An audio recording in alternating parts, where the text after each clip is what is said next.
Test 1 2. So I think I fixed the volume of my voice and the recording, so hopefully you guys can hear me a little better. This is day 7. Hello, day 7. Hello, people.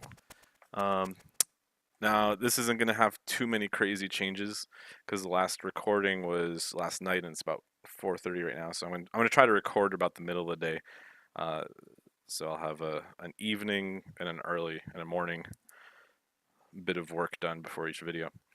So, but I did change up the spawning and I did add a map at the request of someone in the comments. So I do listen to your advice and suggestions, and I was thinking about doing this anyway, but I only fully decided once I saw the comment. It's like people want a mini map, so we have a mini map here with spheres. So I changed the actual spawning algorithm. So this is basically the map view. I had it showing some other stuff that isn't important anymore. So this is the center of the map. This is our player and their direction. So, and the color, it's a little too wide of a range of color, but the color will actually show you the Z proximity. So if okay, hello. So as I get even with this one, you'll see it turns into like a green bluish, and then let me start falling. All right, and then you'll see this one goes from whatever to green and starts fading out. So once it gets to green, the dark blue is probably below me. The green, I need to make it so it doesn't turn to this color. The green is above me. So you at least have some idea of what you're doing. And so now these will spawn. Even though it shows overlapping on here, they won't overlap at all in the world. So what happens is the problem was when I loaded the game, the first load, it would generate a map of spheres within a certain radius, but I knew that was temporary, and if you travel outside of it, there'd be no spheres. So I figured, okay, it's time to at least do that, because that was kind of a quick change before I really get into messing with the mechanics of what happens in them. So yeah, now as you move forward, we'll see them pop up here. Actually, I can change my movement mode so it's all right. So now as we float forward, bing, and basically when it notices, I think the algorithm is something like when it's not drawing when it's drawing 3 or less spheres, as in there's a certain radius from you to be drawn, then it'll start looking for a new place to put them. And if it finds it, it'll place them outside of the visual range, and obviously not colliding with other spheres. And there's a 70% chance that it'll mostly be along an XY plane with a little bit of variance in the Z-axis, and 30% chance that it'll be, it'll use a full Z-axis for the direction it checks. So kind of neat, right? And then we still have our going into it turns it red and spawns enemies, and we can deal with them. Woo. Let's see, do we still have it changing the mode when we're in here? No. Okay.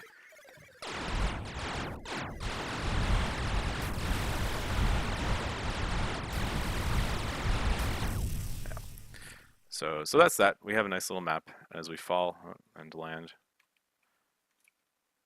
As we fall, things will fade in and out and change color. So that's that. So all right, that's all the new features. I figured each video should have sort of 2 sections. One where I talk about the obvious updates from last time, and then the random thoughts, the random whatever, talking about stuff. So I think tomorrow I will actually do the overview video version 2 or whatever. So hopefully we'll have some new peeps following. Get more than like 2 subscribers, right? So I can have some YouTube cred. It's kind of fun, actually. It'd be more fun if they shot at you. If there was an ammo system. So yeah, I have basically what I did is I really plotted out uh, a lot of design for these spheres and the longer gameplay mechanics of uh, just to elaborate. What's going to happen is there's going to be two types of spheres. I'm only going to start with one of them.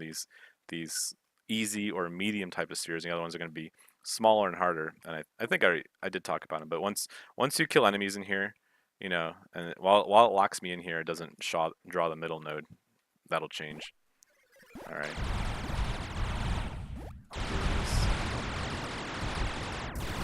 And so in the center, and actually I'm thinking at some point I will have it, or at least see how easy it is to carve out a lot of the area. So and even like have like little animated changes in the, like if it's constantly doing this around the map and placing things too in its own algorithmic way, that could be cool. And I think depending on how often you do it, it could be smooth and whatever. So at the very least, over time, things could erode away like this without it affecting performance, because obviously that's the bottleneck to editing this. And just when it's generating, well, I don't think I can do it when it's generating. I don't know, whatever, we'll see.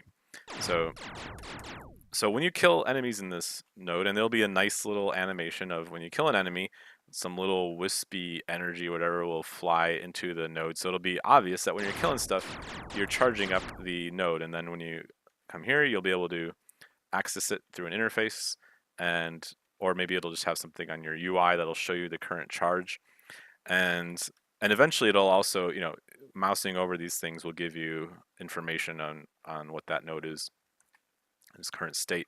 So it'll charge it up, and then you can uh, it'll give you upgrades for the area, or it'll give you upgrades for the area, and you can. I'm not entirely certain how it'll work, but I know that there'll be the option to have a resource, like at least one resource node unlocked in it, and maybe once you've unlocked, each sort of unlock you do in one sphere, and it might put a cooldown on it, so you have to go mess around with other spheres before you come back to this.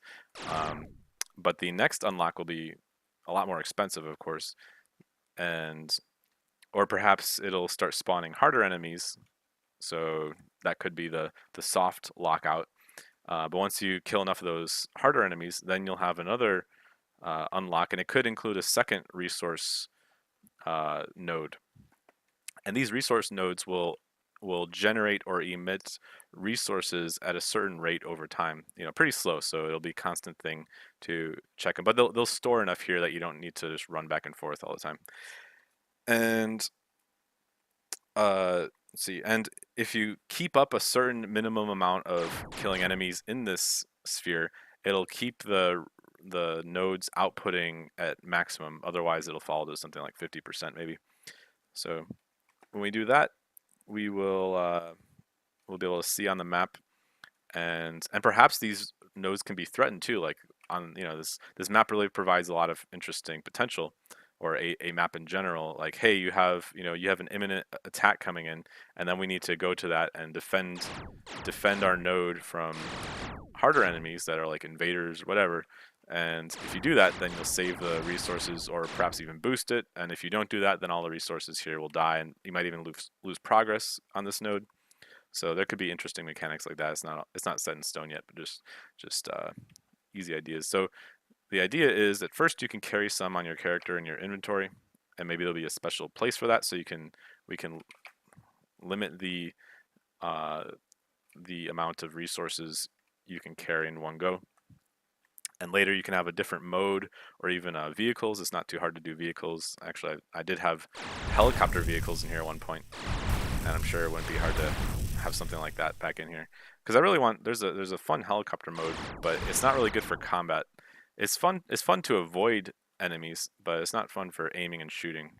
So having it be a sort of transport travel mode would be nice. So if I do that, then you can carry a lot more resources per time, to the point where you can visit multiple nodes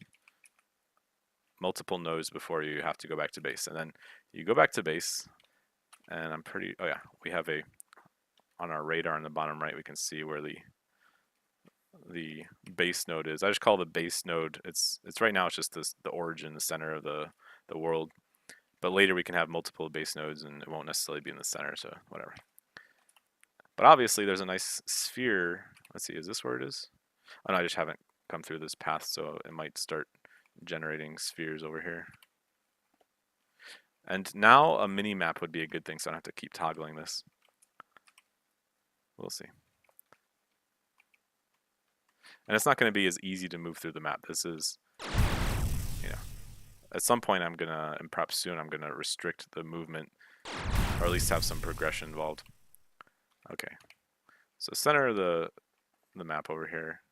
Come on, generate.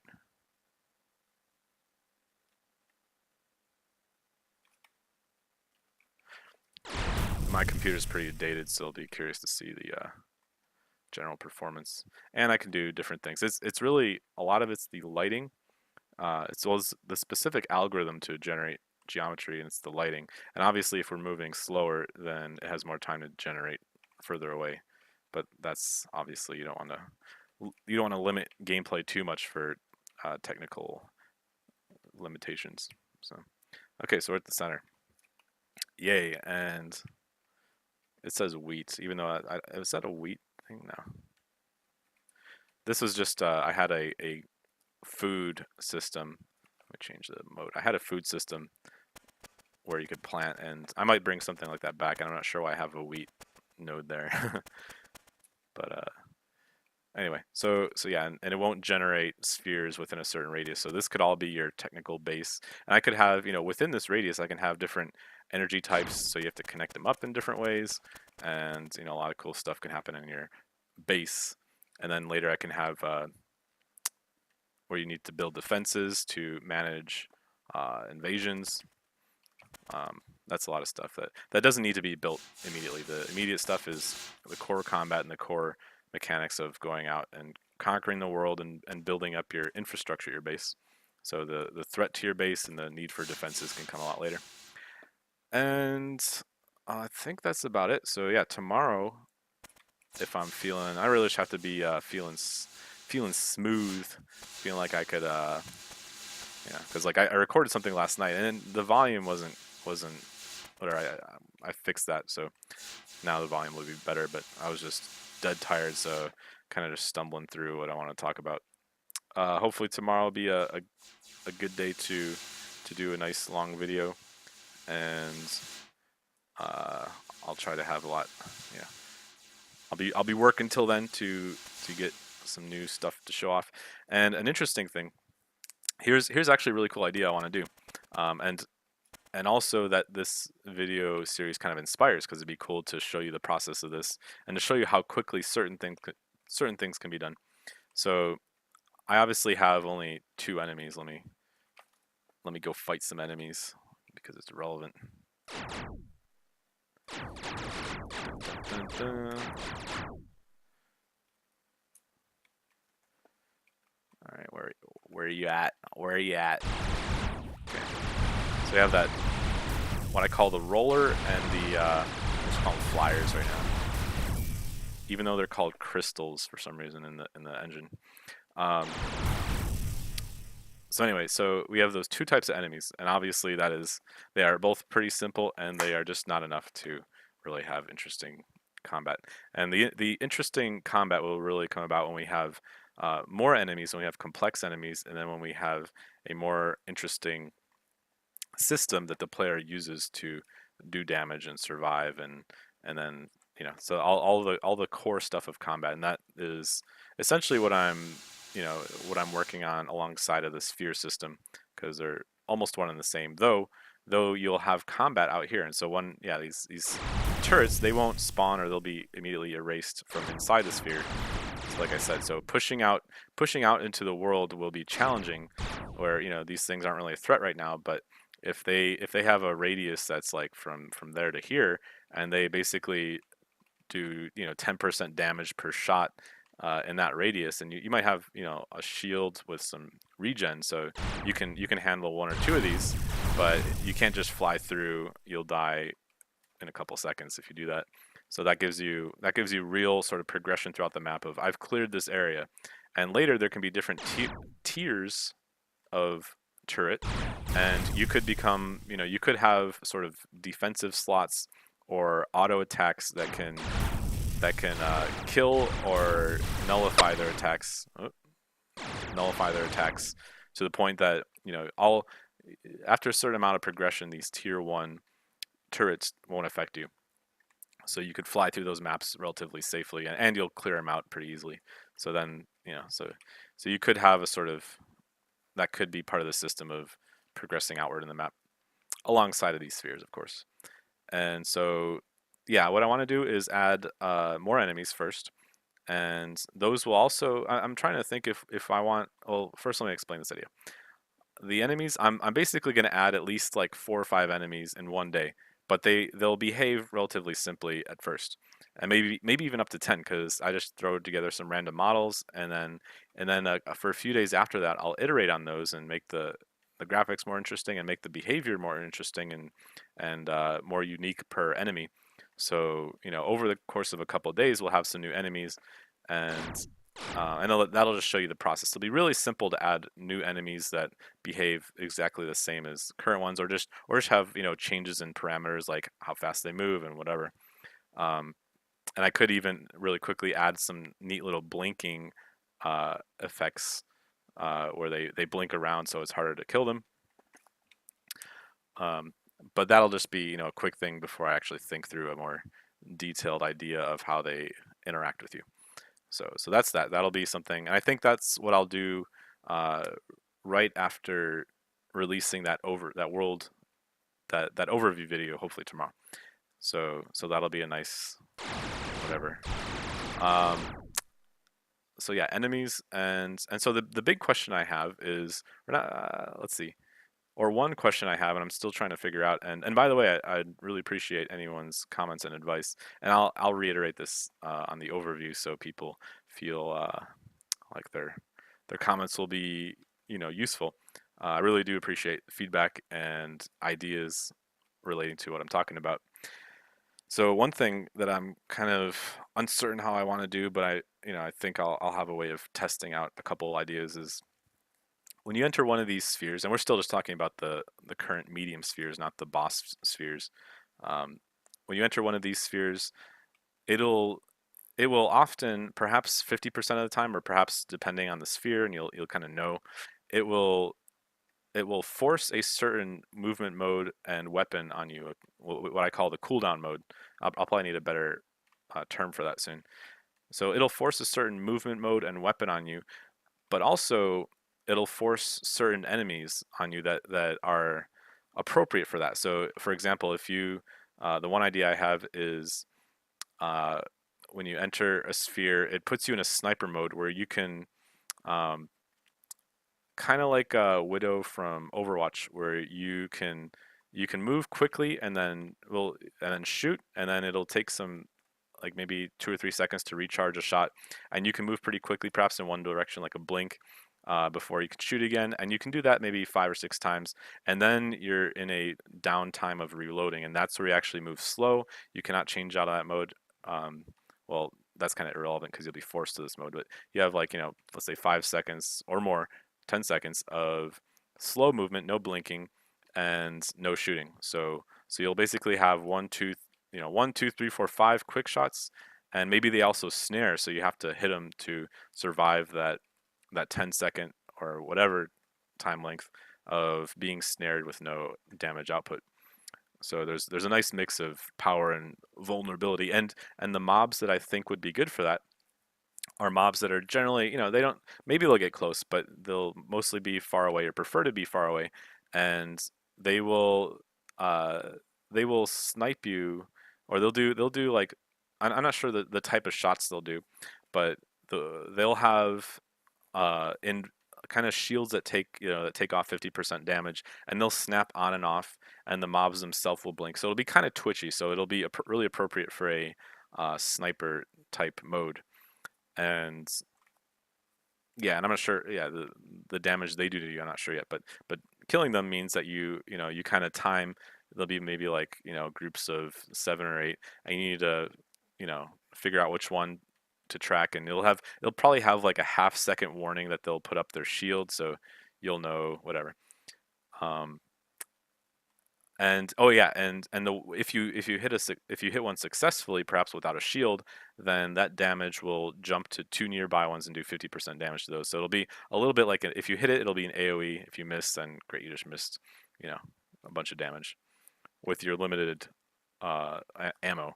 So that's one idea. And basically I'm thinking, okay, well maybe 50% of these spheres can have a forced mode with forced enemies that are meshed together well, and maybe the other 50% you'll have your options for your own modes. I really need to change this so it's more apparent what a mode does, but maybe in the other spheres you'll still be kind of, it'll still have the other dynamics of charging the main thing, and you'll be locked in, not too strictly, but in some sense you'll be locked in at first, maybe when you damage an enemy for like 5 seconds, whatever. So come on.